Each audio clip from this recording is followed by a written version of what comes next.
Praise the Lord. கர்த்தருடைய பரிசுத்த நாமம் மகிமைப்படுவதாக. இன்றைய தியானம் எசேக்கியேல் 18ஆம் அதிகாரத்திலிருந்து 20ஆம் அதிகாரம் வரை. இந்த நாள் தியானத்திற்கான தலைப்பு தலைமுறை தாண்டிய விசுவாசம். ஒவ்வொரு தலைமுறையும் ஆண்டவரை ஒரு சில முக்கியமான வகையில் பின்பற்றுகிறார்கள். ஒரு சில முக்கியமான காரியங்களில் அதிகமாக ஒவ்வொரு தலைமுறையும் ஆண்டவருக்கு கீழ்ப்படுகிறது. அதே நேரத்தில் ஒவ்வொரு தலைமுறையை நாம் பொதுவாக பார்த்தாலும் அதில் அநேக குறைகள் கண்டிப்பாக இருக்கும். ஒரு சில தலைமுறைகள் ஆண்டவர் கொடுத்த பொறுப்பை நல்லா நிறைவேற்றி முடிப்பார்கள். இன்னும் ஒரு சில தலைமுறை, புதிய தலைமுறை வரும்போது அவர்கள் பெரிய அளவில் கூட தவறி இருக்கிறார்கள். ஒரு நல்ல ஒரு உதாரணம் நாம் பார்க்கும்போது, யோசுவாவோடு கூட இருந்த தலைவர்களும் வாழும்போது அவர்களுடைய நாட்களில் ஜனங்கள் எல்லாரும் தேவனிடத்தில் பயபக்தியாய் வாழ்ந்தார்கள். ஆனால் யோசுவாவோடு கூட வாழ்ந்த தலைவர்களும் அவர்கள் இந்த உலகத்தை விட்டு கடந்து போன பிறகு அவர்களுக்கு பின்பதாக வந்த தலைமுறை ஆண்டவரை பின்பற்றாமல் அவரை விட்டு பின்வாங்கி போனார்கள். அப்போ ஒரு சில தலைமுறைகள் ஆண்டவரை நல்லா பின்பற்றுகிறது, இன்னும் ஒரு சில தலைமுறைகள் அவர்கள் பின்வாங்கி போகிறார்கள். அதன் பின்பு ஆண்டவர் ஏதோ ஒரு இடத்திலிருந்து ஒரு தனி மனிதனை ஆண்டவர் சந்தித்து அவர் மூலமாக ஒரு புதிய காரியங்களை ஆண்டவர் செய்கிறார். இன்றைக்கி நம்ம தியானிக்க போகிறோம், நம்முடைய விசுவாசம் எப்படி தலைமுறை தாண்டி கிரியை செய்கிறது என்று நாம் பார்க்க போகிறோம்.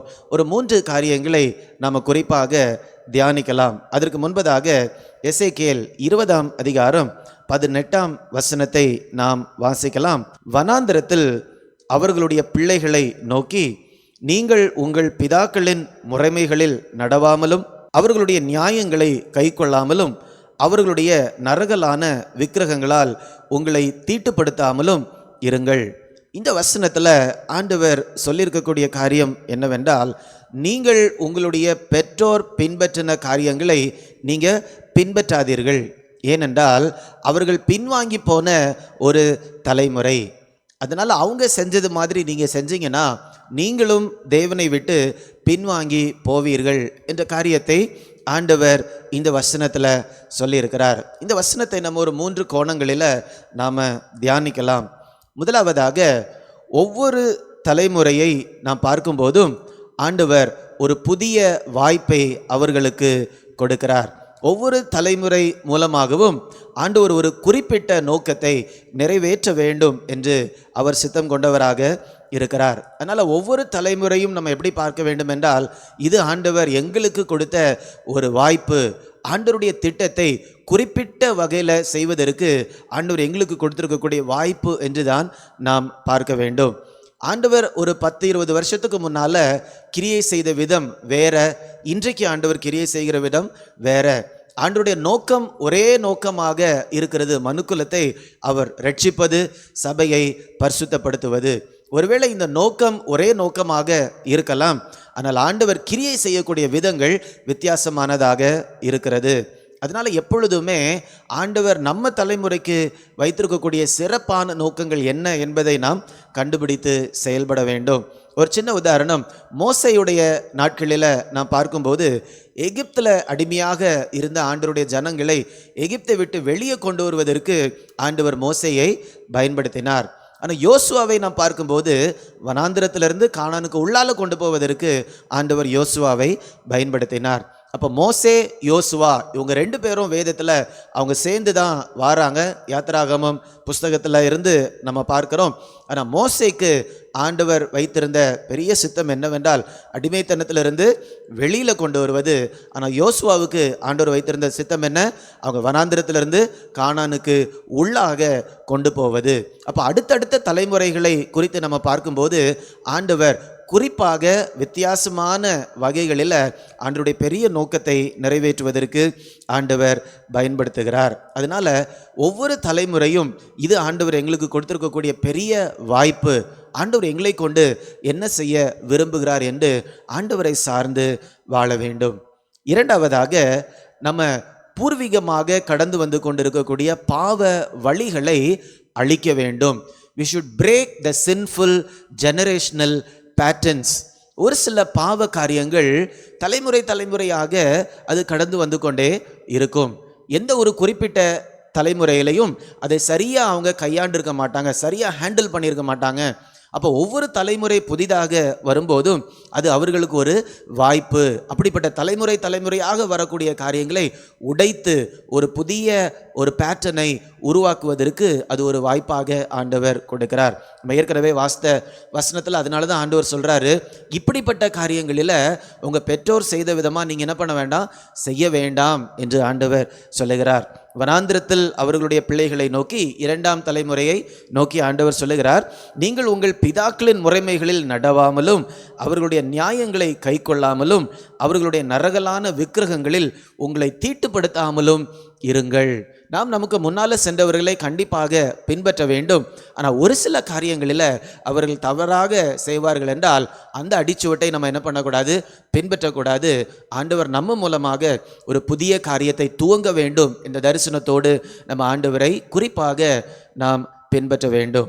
அப்படி நம்ம 30ஆம் வசனத்தை நாம் வாசிக்கும் போதும் கூட, ஆகையால் நீ இஸ்ரவேல் வம்சத்தாரை நோக்கி கர்த்தராகிய ஆண்டவர் உரைக்கிறது என்னவென்றால், உங்கள் பிதாக்களுடைய மார்க்கத்தின்படியே நீங்களும் தீட்டுப்பட்டவர்கள் அல்லவோ, அவர்களுடைய அருவருப்புகளை நீங்களும் பின்பற்றி சோரம் போனீர்கள் அல்லவோ. இதில் திரும்பவுமாக ஆண்டவர் சொல்கிறாரு, நீங்களும் உங்கள் பிதாக்கள் செய்த அதே தவறை செய்து விட்டீர்களே என்று சொல்லி.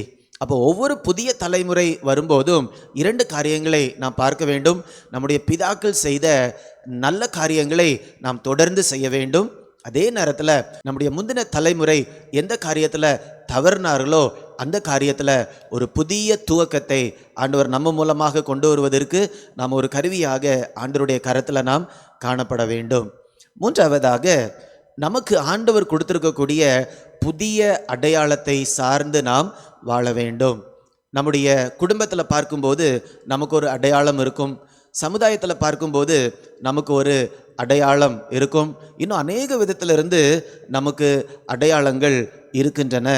ஆனால் நம்முடைய பின்னணி, பூர்வீகத்திலிருந்து அல்லது சமுதாயத்திலிருந்து வரக்கூடிய அடையாளங்களை நம்ம பிரதானமாக வைத்து வாழாமல் ஆண்டவர் நமக்கு கொடுக்கக்கூடிய அடையாளத்தை இந்த பூமியில் வாழும்போது தான் நம்ம ஒரு புதிய தலைமுறையாக ஆண்டவருக்காக எழும்ப முடியும். கலாத்தியர் 3ஆம் அதிகாரம் 28ஆம் வசனத்தை நாம் வாசிக்கும்போது, யூதன் என்றும் கிரேக்கன் என்றும் இல்லை, அடிமை என்றும் சுயாதீனன் என்றும் இல்லை, ஆண் என்றும் பெண் என்றும் இல்லை, நீங்கள் எல்லாரும் கிறிஸ்து இயேசுவுக்குள் ஒன்றாய் இருக்கிறீர்கள். இப்போ கர்த்தர் சொல்லுகிறார், நீங்கள் கர்த்தரை பின்பற்றும் போது எந்த பின்னணியிலிருந்து நீங்கள் வந்திருக்கிறீங்க, உங்கள் பேக்ரவுண்ட் என்ன, பூர்வீகம் என்ன, சமுதாயத்தில் உங்கள் அந்தஸ்து என்ன, அந்த அடிப்படையில் நீங்கள் வாழ்ந்தீங்கன்னா ஒரு புதிய காரியத்தை ஆண்டவரால் உங்கள் மூலமாக துவங்க முடியாது.